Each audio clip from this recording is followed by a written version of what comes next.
Assim seja, graças a Deus. E como é na casa, toda preleção nós temos um tema, e o tema de hoje é vida, família e reencarnação. E esse tema é, quando se pensa nele, vou falar da vida, vou falar da família, vou falar da reencarnação. Não são assuntos ligados diretamente um com o outro. São assuntos que faz parte do nosso cotidiano e da nossa caminhada, seja ela no nosso plano terreno, como seja também na nossa vida, na erraticidade, no nosso plano espiritual. E vida, né? Quando pensamos em vida, temos que ter várias análises. Se a gente for procurar, vamos ter várias análises nesse sentido de vida. Vida, num ponto de vista que eu comecei a ler, eu vi que a vida para nós é a essência do amor de Deus, que nos faz caminhar na busca da nossa evolução. E compreender, dentro da doutrina dos Espíritos, que nós estamos caminhando e vivendo por uma vida eterna, mostrando-nos que a vida é eterna. Onde eu digo que essa doutrina nossa é maravilhosa, que ela nos dá um amargo de vivemos aqui, morremos e acabou. Seria muito fácil se vivermos, morrermos e acabou tudo. E que adiantaria, né? Nós praticar o bem, nós fazer a procura da bondade, da luz, nós tentarmos evoluir. Se morreu, acabou. Então, nesse sentido, a vida dentro da doutrina, ela vem nos explicar que morreu, não acabou. E ela tanto nos explica, como nos dá parâmetro também, nos dá exemplo, desde a vinda do nosso Mestre Jesus. E desde muitas outras codificações que nós temos na doutrina. Jesus mesmo foi o nosso maior exemplo, né? Quando ele ressuscitou e ressurgiu para os seus discípulos, né? Para aqueles que tinham dúvida. Eu estou aqui, ó. A morte não acaba. Nós mudamos de plano. Nós trocamos de situações. Então esse é um caminho onde a gente temos que nos apegar nisso. De quê? De procurarmos fazer o melhor. De viver a nossa vida nessa oportunidade que temos nesse processo reencarnatório, de evoluirmos, de crescermos, de praticarmos o bem. Para quando sairmos daqui, deixarmos alegria, felicidades e saudades para aqueles que ficam. E esse é o processo. E nesses processos nós vamos trilhando. André Luiz mesmo, quando esteve na sua chegada no nosso lar, ele deu exemplo também da vida no segundo plano, na erraticidade.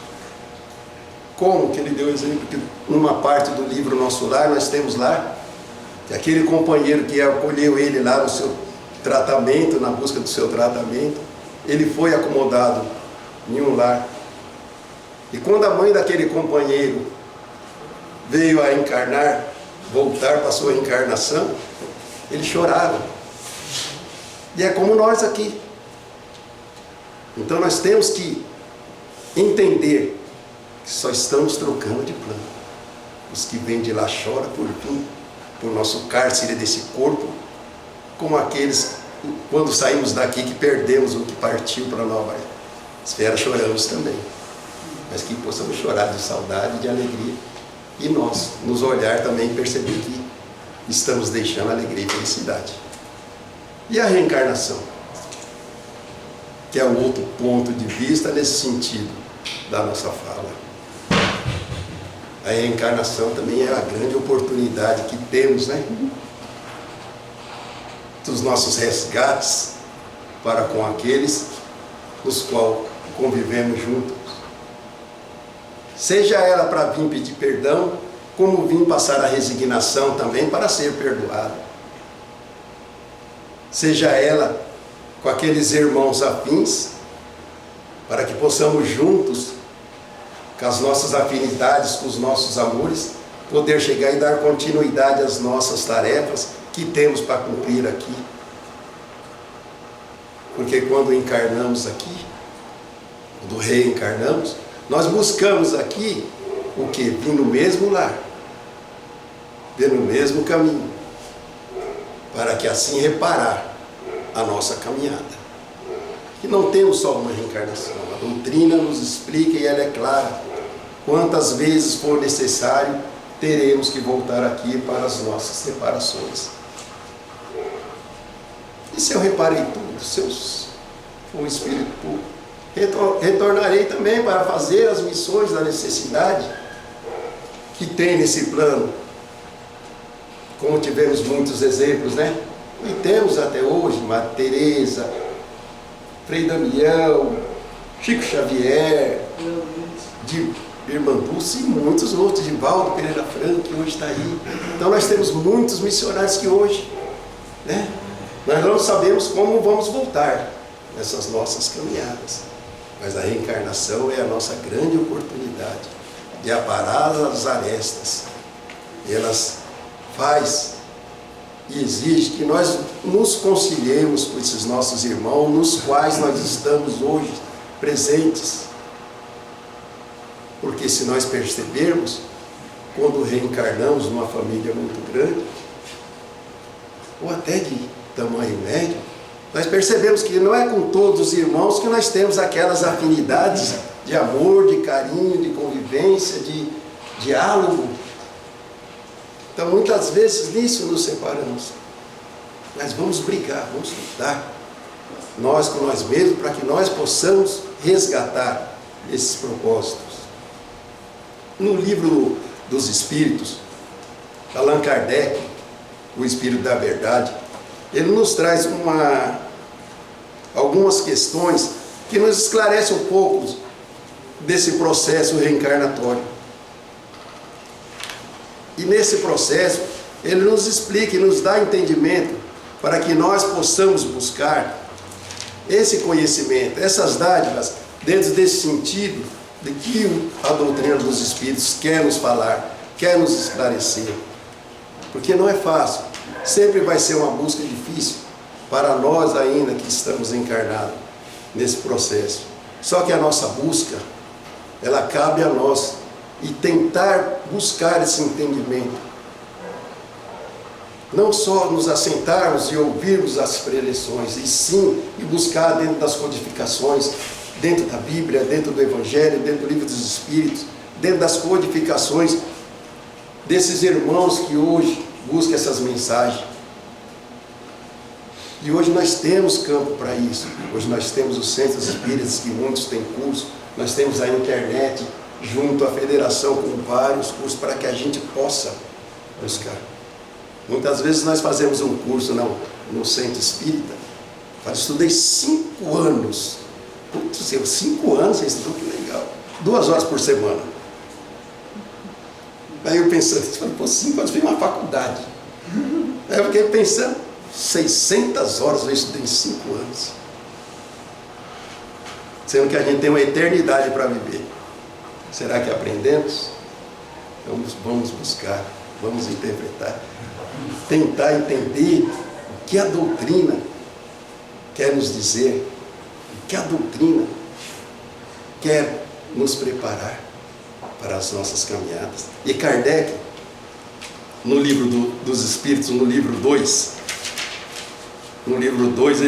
o capítulo 2, no livro 2, no capítulo 4, ele diz assim: pluralidade das existências da reencarnação. Aí Kardec pergunta aos Espíritos da Verdade: a alma que atingiu a perfeição durante a vida corpórea, como acaba de se depurar-se? A resposta: submetendo-se à prova de uma nova existência. Você veja que, por mais que eu me depure, eu ainda tenho que vir aqui de novo, ver se eu tenho a certeza, ver se eu estou 100% zerado, né? Como ela realiza essa nova existência? Pela sua transformação como espírito. Ao se depurar, a alma sofre sem dúvida uma transformação mas para que necessita da prova da vida corpórea. Então nós necessitamos, é como nos fala a doutrina, o espírito, o corpo nos qual habitamos, é um cárcere. É um cárcere. Nós estamos passando aqui provas e expiações para a depuração do espírito. Então você veja como é a nossa luta, como ela é árdua, dessa preparação para que a gente possa evoluir. Na pergunta 166, ele fala assim: parece resultar desse princípio que após ter deixado o corpo, a alma toma outro, dito de outra maneira, que ela se reencarna em novo corpo, e assim que se deve entender? Aí ele fala, é evidente. Aí vem a outra pergunta: qual é a finalidade da reencarnação? Expiação, melhoramento progressivo da humanidade. Sem isso, onde estaria a justiça? O número das existências corpóreas é limitado ou o espírito se reencarna perpetuamente? A cada nova existência, o espírito dá um passo na senda do progresso. Quando se despojou de todas as impurezas, não precisa mais provas da vida corpórea. Aí você veja a nossa caminhada. Aí na pergunta 169, o número das encarnações é o mesmo para todos os espíritos? Não. Aquele que avança rapidamente se poupa das provas, não obstante. As encarnações sucessivas são sempre muito numerosas, porque o progresso é quase infinito. O nosso progresso é quase infinito. Não impossível. Não é verdade? Dependendo da conduta, dependendo do nosso lugar, dependendo da nossa condição nesse mundo. Independente qual seja o círculo em que nós habitamos. É uma luta. Mas temos exemplo do nosso irmão Chico Xavier, né? Que alguém já ouviu a história dele, já assistiu o filme. É uma luta, eu não sei se a gente aguentaria tanto, né? E a família? É o nosso ponto. Quando eu fiz essa preleção, fui convidado, precisavam falar da família. Eu falei, mas como falar da família se a vida está no meio dela, essa reencarnação está no meio dela? A família, eu acho que a família é o bem maior para o espírito encarnado. É o bem maior. Por quê? Porque a família é a oportunidade, como falou na reencarnação, dos nossos resgates, do nosso amor sincero, da nossa busca, aparando as arestas, eliminando os conflitos. É o nosso crescimento.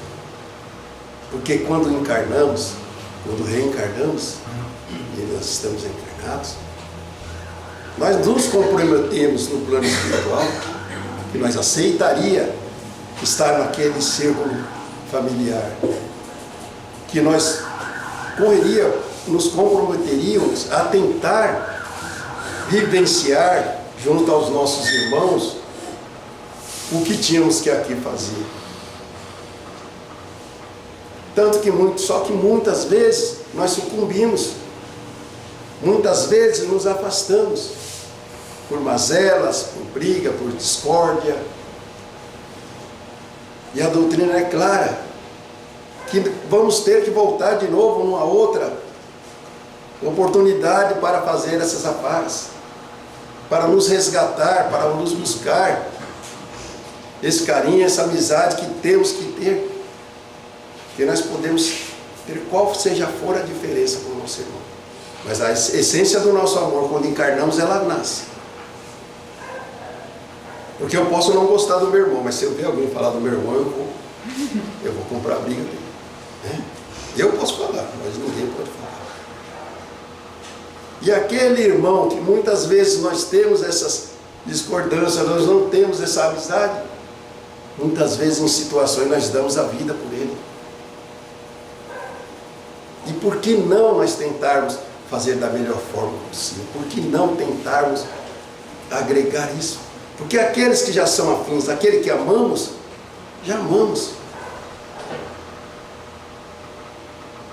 Que é o que acontece na vida.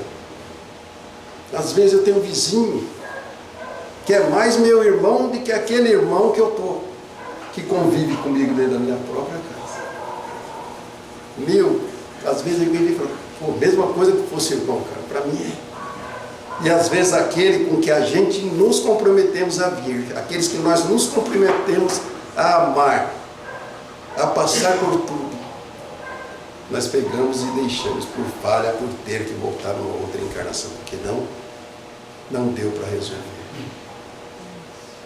Então o propósito da doutrina dos Espíritos, ela é clara, ela é justa, ela nos exemplifica de tantas as formas para que nós possamos assim evoluir, crescer, passar pelas palavras que o livro dos Espíritos nos deixou, nos purificarmos para sermos um dia espíritos puros, para ficar na erraticidade, viver no paraíso, não, muitas vezes para voltar para cá de novo, para exemplificar o que foi bom e como é bom ser bom, onde muitas vezes no nosso caminho, por detalhezinhos banais, nós perdemos nossa encarnação de termos aquele irmão.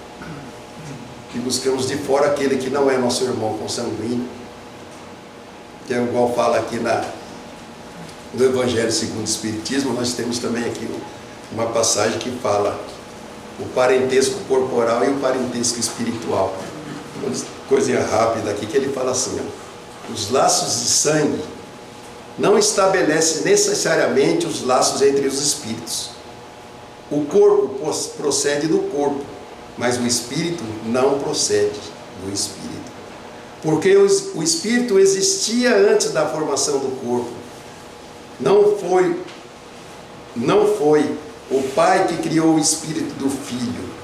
Ele não fez senão lhe fornecer um envoltório corporal, mas deve ajudar no seu desenvolvimento intelectual e moral para fazê-lo progredir. Então nós temos por obrigação de pegar a nossa descendência e fazer evoluir e progredir. E nós, pela oportunidade que nos foi concedido, temos que chegar também e tentar ver quais os propósitos que temos que seguir para nessa busca evolutiva, nessa busca de crescimento. Para quando partirmos daqui, deixarmos sim a saudade, não as mágoas, não as tristezas, para termos que voltar de novo para esse resgate, que muitas vezes nós não sabemos como vêm a ser esses resgates futuros. Fácil não é, é difícil, mas os nossos propósitos estão nas codificações, estão nos ensinamentos. Eu sempre digo, que temos uma doutrina maravilhosa que nos vem trazer esse esclarecimento, que só nos busca evoluir. E eu digo sempre, por mais que você desenvolve, por mais que você estude, por mais que você aprende, ela nunca te passa a mão na cabeça para falar, tá ótimo. Não, ela está sempre te puxando a orelha para que você evolua, para que você cresça. Porque quando nós começamos a crescer e a evoluir, quem está em nossa volta, em nosso círculo, vai perceber alguma coisa, vai espalhar em nosso derredor, para que as pessoas procurem se melhorar também, procurem crescer. E dentro do lar é o nosso principal crescimento, é a nossa grande oportunidade de fazer esse bem maior ser dentro da nossa família, o nosso caminho de evolução, a nossa trilha, porque fora do nosso lar é mais fácil, A sua casa hoje ela vive 40 anos ali, quando namorava era um muro, era uma coisinha, aí você vai ver as mazelas, aquele irmão que às vezes cresce, um cresce mais, um cresce menos, você vai vendo as guerrinhas, aquelas coisinhas, não é verdade? Então é difícil, é muito difícil, é um processo árduo, para nós espíritos encarnados, mas que possamos assim, lutar, brilhar. Eu peguei uma história de André Luiz, numa das psicografias que André Luiz enviou, ele fala assim, ó, a família é a união da alma em processo de evolução, que é o ajuste e o aperfeiçoamento. É o ajuste e o aperfeiçoamento nosso. Só que a gente vai falar do outro, né? Que sempre o ruim vai ser o outro. Não temos família que gostaríamos, não temos família que queremos. Nós temos a família que necessitamos, independente qual seja ela. Cheia de marasmo. Toda a reencarnação nossa é uma oportunidade para nosso espírito. E ela acontece no seio familiar. A nossa oportunidade recomeça às vezes em uma família dilacerada pelo conflito, discórdia e mágoas. Como também recomeça em famílias de equilíbrio, de apoio, de dedicação, aprendizado e de muito amor. Independente qual seja o lar no qual estamos tendo o nosso processo de vida. Que possamos, se não existe o amor, possamos levar.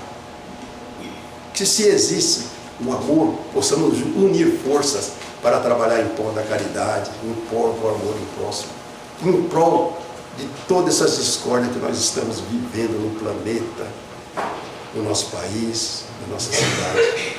Sempre temos forças para poder assim atuar. Eu espero que eu tenha trazido para vocês uma reflexão e convido a todos.